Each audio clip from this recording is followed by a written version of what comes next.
Welcome back to Forza Horizon 5. It is the final week of update 37, and with it, we get to unlock the big bad Durango. It is none other than a Hellcat swap Durango, and I love it. I'm very excited to see what customization we have for it. If it doesn't have cop lights, I'm going to be calling this car an L. We've got to go and get 20 points in the festival playlist. Yo, we've actually got some pretty interesting stuff in the Forzathon shop this week. We just dropped our winter hat. I'm aware it's September, but I wanted to make sure everybody had the opportunity to get one. Go and get one if you want. There's a link down below. That's another lovely run. That was like 15 minutes again, and we've unlocked the Durango. Sick. I know this car isn't going to be everybody's favorite car, but I love outrageous, and this is outrageous. 700 horsepower from the factory in an SUV is the most stupid thing out there, and that's why I love this.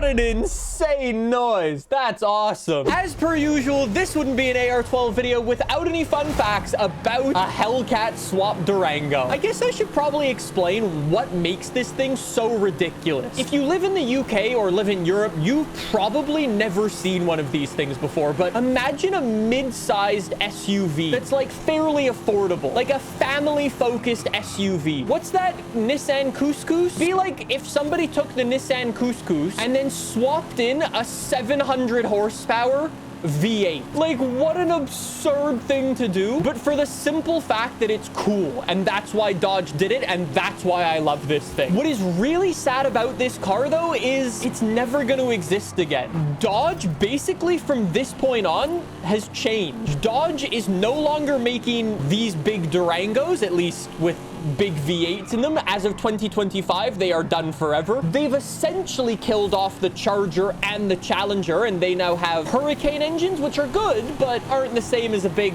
Hellcat engine again. Did I see the outrageous price of the final edition Hellcat Durango? No.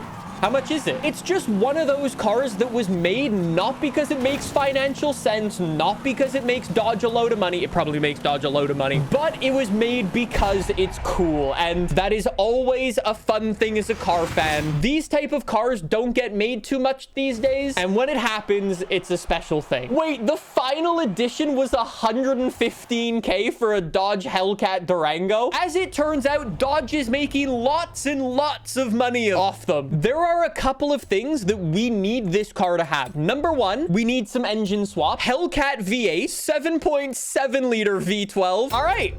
The engines is a pass. 1,800 horsepower. I think we'll come back to that engine. We can also make it rear wheel drive or all wheel drive. Again, I think we'll stay all wheel drive for now. I was really hoping this Dodge Durango would have cop lights because in real life, some police forces use these Dodge Durangos as police cars. However, apparently that messaging didn't make it over to the Forza Horizon developers because they decided to not give it cop light. That is a disappointment. Please make this right with the next update. That better have cop light. I think we should probably think about what we want to actually do with this thing. I think our first build should probably be like an A-class off-roader and kind of just see how we can do. So let's toss the off-road race tires onto this thing, and then I guess, no, we won't make them super thick in the front. They're already a 295, and in the rear we can get them up to 355. Jesus Christ.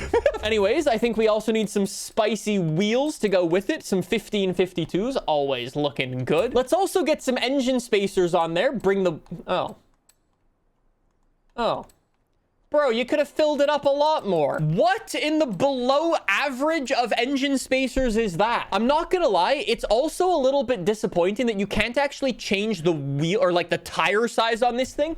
And you also can't shrink the wheel size on this thing. I think the developers really went, how can we put this vehicle in while doing the least amount of effort possible? Because it feels like they took the Durango that was already in the game, took the Hellcat that was already in the game, and then merged the engine bay from the Hellcat that was in the game with the Durango that was already in the game, and then called it a day. Anyways, I guess we'll go for some race brakes on this thing. We don't even have drift suspension for it.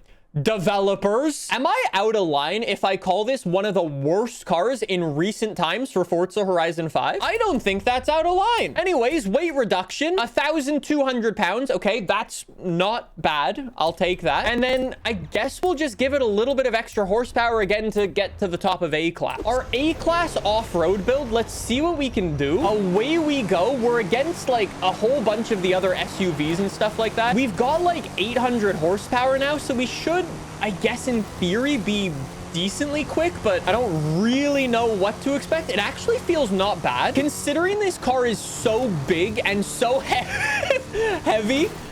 It doesn't feel big and heavy at all. It feels lovely to drive. Very nimble, very agile. Here we go. Look at this.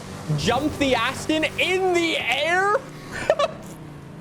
The Durango is a very, very cool vehicle, but I think the developers didn't do this thing justice. Like, this is such a cool car, and I think it's had the ball drop on it, to be honest. Like, if you put this head-to-head with, like, a Nissan Patrol or whatever, this thing will get destroyed every single day of the week. It's not the worst car I've ever driven.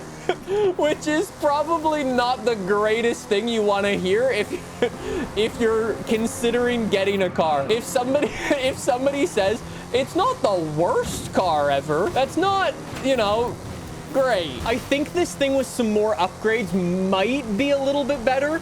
Maybe I think I have to swap in the 1,800 horsepower engine and just see what happens. At least from what we've seen so far, unlock this car for the sole fact that you can sell this car on the auction house for 20 mil and it will sell immediately because it's a rare car. I think that's the only reason you would go and unlock this car. Let's say goodbye to the Hellcat engine and hello to a ridiculous V8 engine swap. We've already got the all-wheel drive. Actually, you know what could be quite fun? What if we take this thing to the quarter mile real quick, give it some drag racing tires and make those tires as thick as possible? I guess I'll go a little bit try hard and just make the wheels as light as I can, save an extra 50 pounds there. Sure, I guess I'll give it a 6-speed transmission as well, just to make my life a little bit easier. Okay, see, look, this is a bit cooler. Now that I see this car with this paint job, all the developers had to do to make this car a W was just give it cop lights. And it would have been a 10 out of 10 because everyone would have loved this car and used this car all the time. Nathan says it's a wibbly wobbly, bouncy, fun time car. Instead of making a regular race car build for our next one, maybe we should make a jelly build. We'll come back to that idea.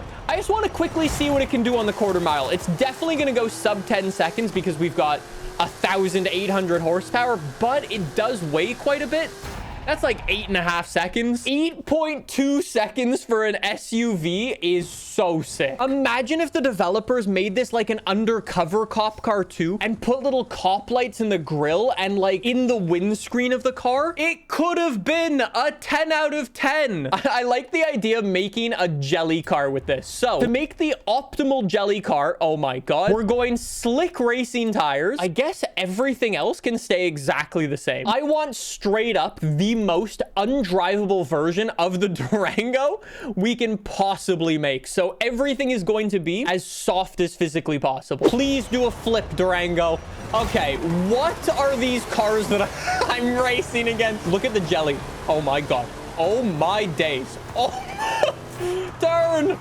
Please turn. I think in real life, if you put slicks on a car like this, I think it would actually break parts of it. Like the tires would be so grippy and the suspension would be so like givey that I think like the drivetrain and probably like sway bars would probably snap on this. Not to mention, you'd probably also like run out of oil pressure because the oil would be sloshing around so much in real life. What a ridiculous... I can't believe it hasn't rolled. I think the fact that it hasn't rolled is the most surprising thing. Yeah, the differentials would probably explode. The drive shaft could potentially break as well. Oh, That's like 2 wheels. It honestly feels like a bucking bronco now. How much this thing is being shaken about. Like, I don't think you realize how much the car is moving. Bro, it feels like it's gonna fall over. I think we probably could have got this thing to flip over if it had less power. Right now, we're spending a lot of our energy spinning our